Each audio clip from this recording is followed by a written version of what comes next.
Sa Lunes, June 15, nakatakdang isumite ng House Prosecution Panel ang kanilang pre-trial brief sa Senate Impeachment Court para sa impeachment ni Vice President Sara Duterte. Sasabay rin nila ang entry of appearance ng private prosecutors. Sa nalalapit na paglilitis sa bise, sino nga ba ang magpipreside? Ngayong hindi pa nare-resolba ang issue sa Senate leadership. May unang balita si Sandra Aguinaldo.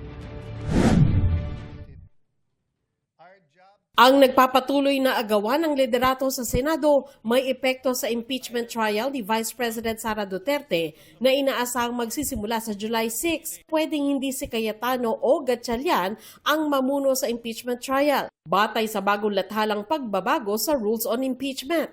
Sa ilalim nito, ang Senate President ang magpe-preside sa impeachment, maliban na lang kung maghahalal ang Senado ng ibang senador bilang presiding officer sa boto ng mayorya.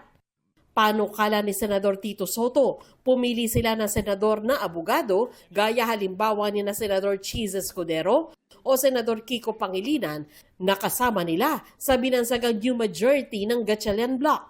Suhestyon pa niya, pwede ring magkaroon ng impeachment manager na tutulong sa presiding officer. That's possible kasi originally iniisip nga namin would be Senator Pangilinan would be a good impeachment manager But then again, with Senator Escudero, he would be a very good presiding officer. Let's say, pinawa natin presiding officer si Senator Escudero. Pwedeng impeachment manager si Senator Pangilinan. Tingin ni Soto, bukas naman si Gatchalian sa paghahalal ng ibang presiding officer, kahit siya ang acting president ng kanilang 12-senator new majority. Parang more or less he's amenable to the idea because he can preside, but there are times that let's say he would want a presiding officer in place.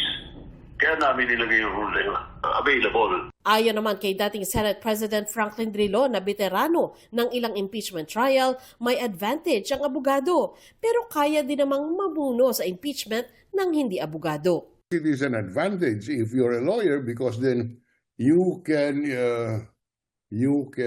immediately rule on any motion presented. But the fact that you're not a lawyer doesn't mean that that a motion cannot be resolved because the presiding officer, lawyer, can always refer the ruling of a motion to the body.